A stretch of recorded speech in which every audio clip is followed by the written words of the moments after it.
Fala concurseira. Nessa aula de hoje eu quero mostrar os 7 passos que eu uso para estudar por questões, mesmo eu começando do zero, tá?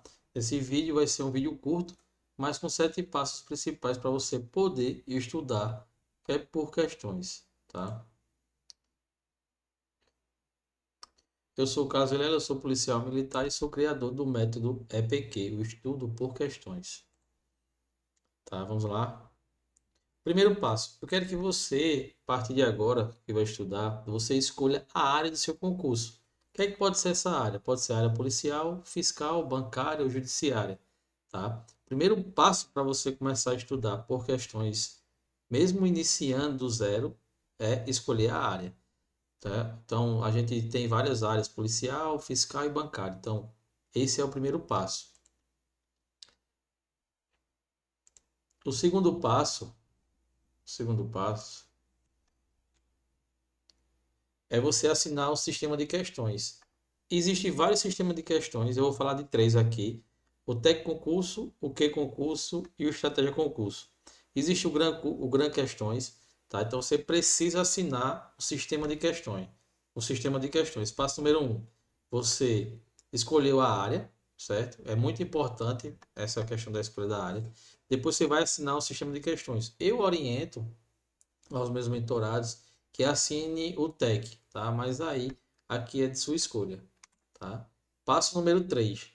O passo número 3 a gente vai montar o plano de estudo, certo? O que é que você vai fazer? Você escolheu a área e fez a assinatura do sistema de questões, certo?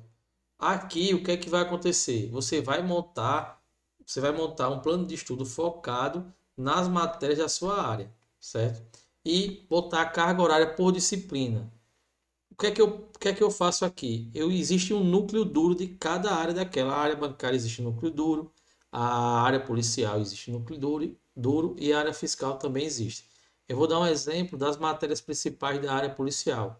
Então você vai começar ali com português, informática, raciocínio lógico, direito constitucional, direito administrativo, penal e processo penal. Você começa a estudar por essas matérias no ciclo, né, na montagem do seu plano na carreira policial, tá? Então, e aí você vai colocar durante a sua semana carga horária por disciplina, ou seja, 1 hora para português, 2 horas para constitucional. Aí vai depender do seu conhecimento, tá? Passo número 4. Passo número 4 é você vai montar os cadernos de acordo com sua dificuldade, tá? Vamos supor, você tem mais dificuldade em português. Você vai montar os seus cadernos de acordo com as suas dificuldades. Você vai ver os assuntos, vamos supor, eu tenho mais dificuldade em pontuação na parte de português, eu tenho mais dificuldade em crimes contra a pessoa na parte constitucional. Você vai criar o caderno por tópicos, né, e por importância, certo?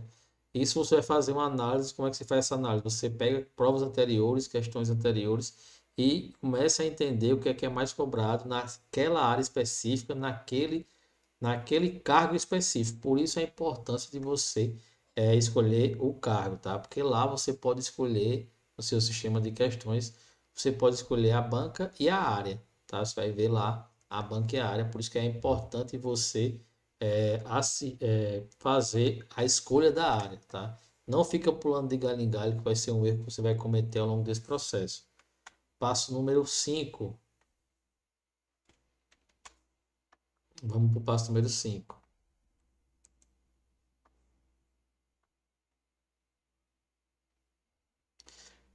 Passo número 5. O que é que você vai fazer agora? Agora você vai começar a estudar, certo? A estudar com questões, certo?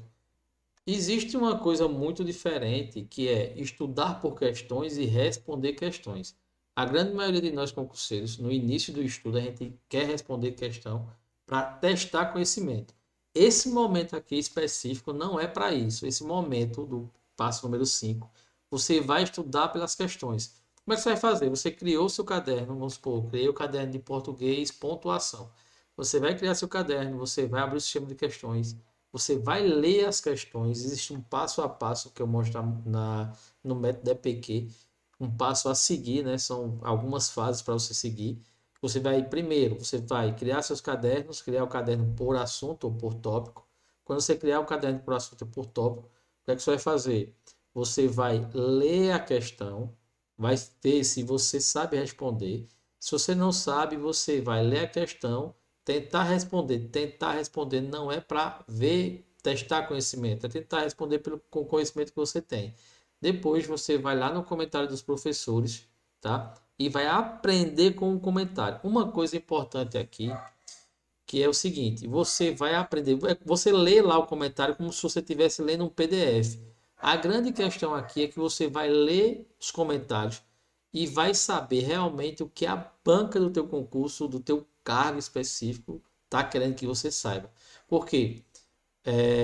Português ou a pedida de informática, vamos supor informática e português que tem em todos os cargos, o que se pede para a carreira policial em português tem uma profundidade menor do que se pede em fiscal, certo?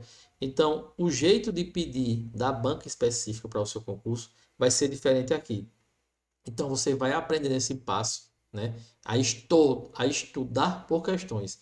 Você vai pegar a questão, vai ler a questão, vai no comentário do professor. Se mesmo assim você não entender, você vai lá nos comentários do fórum lá dos alunos, tá? Então, você vai aprender com as questões. Você vai notar que os assuntos se repetem, o jeito de pedir se repete e os comentários do professor vai se repetir. Então, quando começar a se repetir aquele assunto específico, aquele jeito específico que você precisa levar para a sua prova, tá? Sexto passo. Então, o sexto passo, a gente usa aqui, ó, o Fixo Conhecimento. Esse livro é muito bom para quem quiser ler, tá? Você vai revisar. Então, vai ter momentos lá no teu plano de estudo que você vai precisar revisar. Então, para revisar, você vai intercalar, espaçar e variar. O que acontece aqui? Você vai intercalar estudo com revisão e você vai espaçar as revisões. Há grandes revisões, né? Existe um estudo científico que mostra que as revisões ela precisa ser espaçadas, tá? Então, estudou hoje, com 24 horas você estuda novamente, com 7 dias de novo, e assim você vai estudando os tópicos que você tem mais dificuldade. E a variação, o que é a variação? Então você vai estudar matérias, você vai rodar no seu ciclo de estudo as matérias. Então você vai estudar português, revisar constitucional, estudar constitucional, revisar informática. E assim você vai intercalando matérias e espaçando o tempo, tá? E essa variação, segundo os estudos científicos, que até nesse livro mostra muita coisa sobre isso, essa variação, intercalação e espaçamento vai fazer com que você consiga memorizar mais e reter mais conteúdo. No livro aqui mostra justamente esse estudo por questões que você, para reter, o estudo científico mostra que a questão em si, a pergunta e resposta com feedback imediato, ela faz com que você retenha mais e você reforce o conhecimento dentro da sua cabeça. E é justamente isso que você vai precisar na hora de fazer a prova, tá? E o passo número 7, tá? É avaliar. O que é que você vai fazer no passo número 7? Você vai ver quantas questões você fez, quais assuntos de cada matéria está pior ou está melhor. A média aqui que a gente faz é bater entre 80% e 90% dentro dos passos do método TPQ. E você vai analisar isso estatisticamente. Você pode pegar numa planilha e colocar, vamos supor, hoje eu estudei português, interpretação de texto e fiz 10 questões do jeito que está no método TPQ. Estudar lá, ver o comentário, ver a pergunta, ver o comentário. E depois de um certo tempo você vai ter feito lá, vamos supor, fiz 1000 questões e fiz 100 de português, 100 de informática, 100 de constitucional, 100 de administrativo. E nessas questões que você fez, vai ter assuntos que você vai estar com 80, 90, até mesmo 100%, e vai ter assuntos que você vai estar com menos, vamos supor, com 30%, 40%. Esses assuntos que você tem que dar prioridade lá no passo 6, que foi a questão da revisão. Tá? Então, você só pode fazer isso se você fizer as questões e começar a monitorar a quantidade, né, e análise estatística das questões, a quantidade especificamente de porcentagem que você está acertando nas questões. Tá? Então, esses são os 7 passos que vai ajudar você a sair do zero ao avançado em acertar entre 40, sair de 40 para acertar 80, 90%, né, dentro das matérias. Espero ter ajudado. Fé, força e foco. Nos vemos no topo. Forte abraço.